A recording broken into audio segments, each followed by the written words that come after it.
Shalom. All praise and glory go to the Most High Yahawashi, Ba'asham, Yahawashi, Ba'asham Rakakudash. Double honors to the apostles of Great Millstone, Apostle Tahar, Apostle Gabar, Apostle Rakar, Apostle Ramlam, and a shalom to all the sincere Achim that are pushing this word in sincerity and in truth. Before I continue, I'm going to say that the so-called Negroes, Latinos, and Native Americans are the children of Israel that the Bible speaks about, the descendants of Abraham, Isaac, and Jacob, the chosen people of the Heavenly Father. And with that being said, the people that live in the land of Israel today, they go back to the Khazarians, which go back to the Amalekites, which is the chief head tribe of the nation of Esau Edom. Now, the people that call themselves white, European, Caucasian, Australian, or American, they all go back to the nation of Esau Edom as well. And these videos are made to wake up our people, to lead them back to the Heavenly Father, because judgment is being passed upon the planet Earth.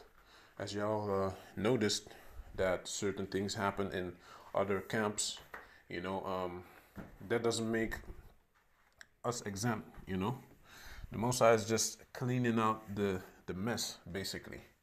You gotta be on fire. You gotta make your videos. You gotta push this truth because we in the end times, man.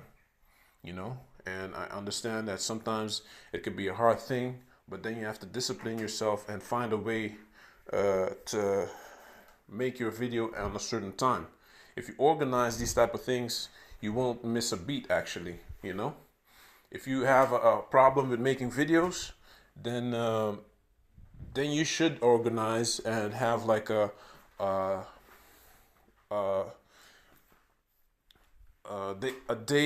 time in the day that you just spend on it. It should, if it only takes like 30 minutes, is already good, Just look for an article and do your study concerning that, man, or do your video concerning that. And the more you read, the more topics you have to talk about. There's enough things happening. Now the Syria war is not over yet. Now that there's fighting again, against the Christians and all these type of things. There's a lot of things going on. The Ukraine war, Trump going wild. So all these type of things, man. We're in the time of the passach now, the Passover. Which means we celebrate the day that the Most High send the death angel to kill our enemies, man, and pass over our people, that were in the Egyptian captivity, and I'm gonna read it. So let's go to Leviticus. I'm gonna start at Leviticus 23.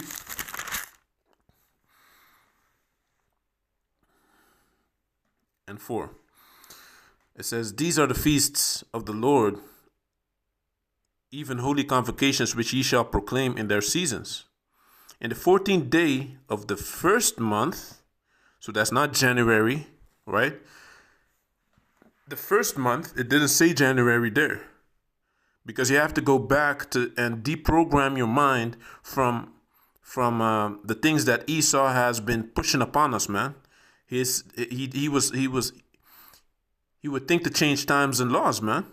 So all those things have to be deprogrammed out of your mind. The first month is not January. The first month is actually around March. Okay.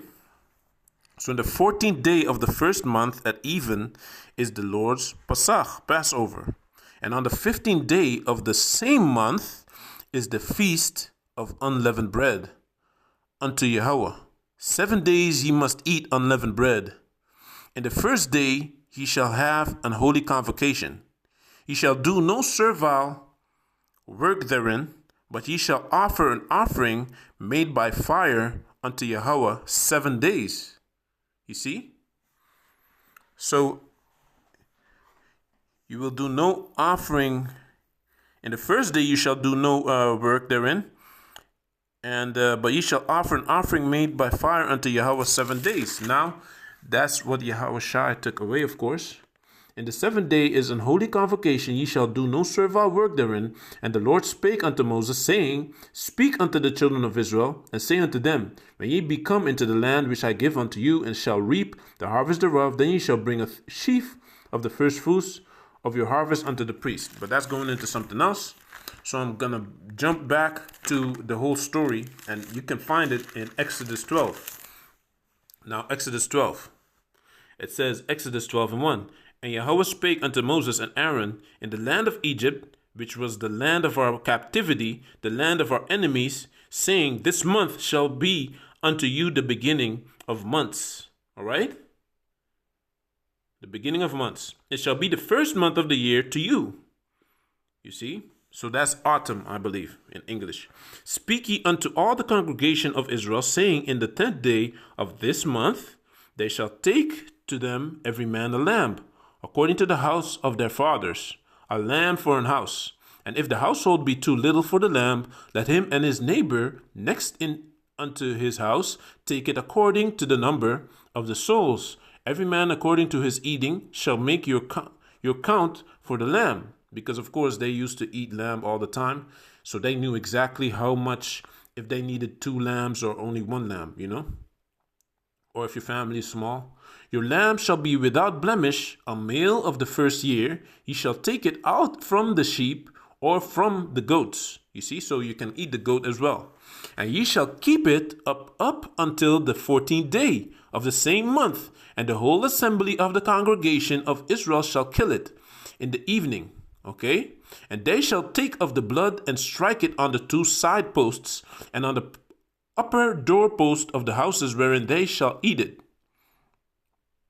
Yeah, Salaka. I'm just going to read it so that we know where it comes from. And ye shall keep it up until the 14th day of the same month. And the whole assembly of the congregation of Israel shall kill it in the evening. And they shall take of the blood and strike it on the 2 side posts and on the upper doorposts of the houses wherein they shall eat it. And they shall eat the flesh in that night, roast with fire, and unleavened bread, and with bitter herbs they shall eat it. Eat not of it raw or sodden at all with water, but roast with fire, his head with his legs, and with the purtenance thereof. So the whole thing ye should roast, actually. And ye shall let nothing of it remain until the morning, and that which remaineth of it until the morning ye shall burn with fire. And thus shall ye eat, with your loins girded, your shoes on your feet, and your staff in your hand, and ye shall eat it in haste. It is the Lord's Passover, passach. For I will pass through, okay? For I will pass through the land of Egypt this night, and will smite all the firstborn in the land of Egypt, both man and beast, and against all the gods of Egypt I will execute judgment. I am Yahweh. And the blood shall be to you for a token upon the houses where you are. And when I see the blood, I will pass over you, and the plague shall not be upon you to destroy you when I smite the land of Egypt. So that's what we're celebrating, man. We're celebrating the death of our enemies, man. But Yahawashi shall bring this judgment back soon, man. Because I'm tired of this place as well, man. Yahawashi, man. Sometimes you get emotional, man, when you read these scriptures, you know. Because we lost so much culture and so much wisdom of our own people that we so detached from that, man. Verse 14, and this day shall be unto you for a memorial, and you shall keep it a feast to the Lord throughout your generations. You shall keep it a feast by an ordinance forever. 7 days shall ye eat unleavened bread. Even the first day ye shall put away leaven out of your houses. For whatsoever eateth leavened bread from the first day until the 7th day, that so shall be cut off from Yasharallah, Israel. And in the first day there shall be an holy convocation, and in the 7th day there shall be an holy convocation to you. No manner of work shall be done in them, save that which every man must eat, that only may be done of you. So yeah, with that, I'm going to jump down to verse 43. And the Lord said unto Moses and Aaron, this is the ordinance of the passach, Passover. There shall no stranger eat thereof. But every man's servant that is bought for money, when thou hast circumcised him, then shall he eat thereof. A foreigner and an hired servant shall not eat thereof. In one house shall it be eaten. Thou shalt not carry forth out of the flesh abroad out of the house, neither shall ye break a bone thereof. All the congregation of Israel shall keep it. And when a stranger shall sojourn with thee, and will keep the Passover to Yahweh, let all his males be circumcised, and then let him come near and keep it. And he shall be as one that is born in the land, for no uncircumcised person shall eat thereof. Yeah, so that's what the rules were, So yeah, why I chose this picture right here in the how do you say that, on the screen, is because Yahawashi is known as the Lion from the tribe of Judah, right? And he was actually also the sacrificial lamb for the how do you say that, the the sins of our forefathers, man. God. So it says over here, Revelation 5:5. And one of the elders said unto me, Weep not, behold, the Lion of the tribe of Judah, the root of David, had prevailed to open the book and to loose the 7 seals thereof. You see? He's the Lion of the tribe of Judah, man. You see? And when he comes back, he's going to take down all these hyenas and these panthers and these tigers and these nations that are strong as well. But he's the king, man. He's the King of kings and Lords of lords, man. God. But the lamb, that's how he came when he came upon the planet Earth. And the lion, that's how he's going to come when with the second coming. You see? So let's read Hebrews 10.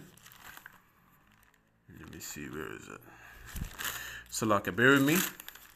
Okay.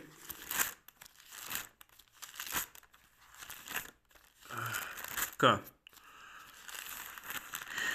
Hebrews 10, right?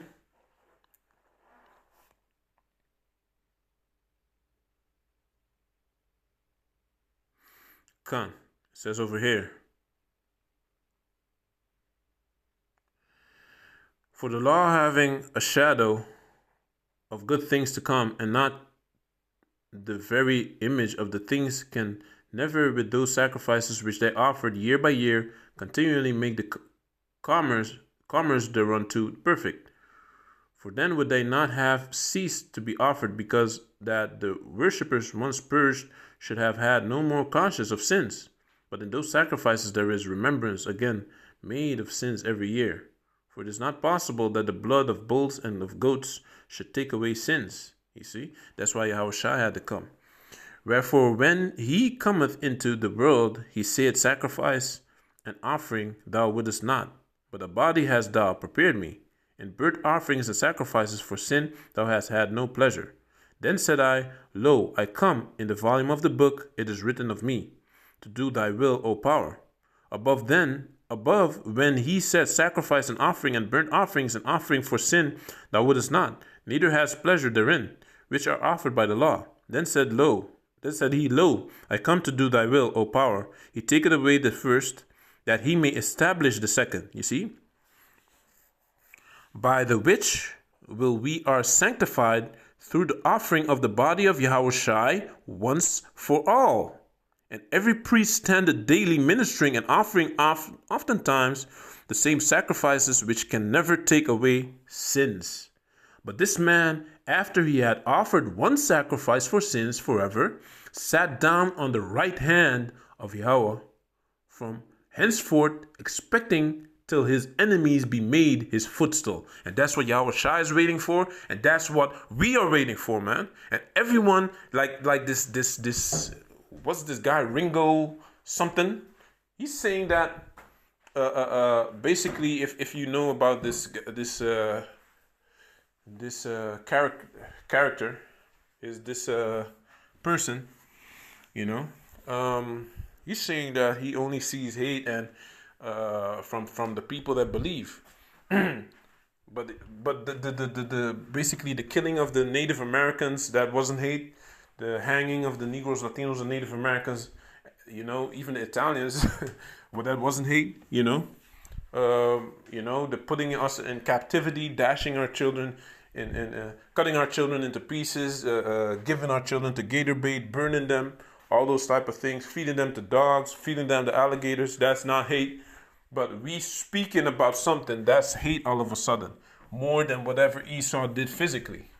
You see how delusional these people are, but it don't matter, because anyone that's joined unto them shall be trust true, man. Anyone that wants to, how do you say that, sympathize with our enemies needs to be put to death, man. That's what the scriptures say, man. But I'm gonna go into that too much. But the line of Judah is coming back, man. So to everyone, basically, blessed passach, and this is the purging, and try to really remember what Yahawashi did, man. He died.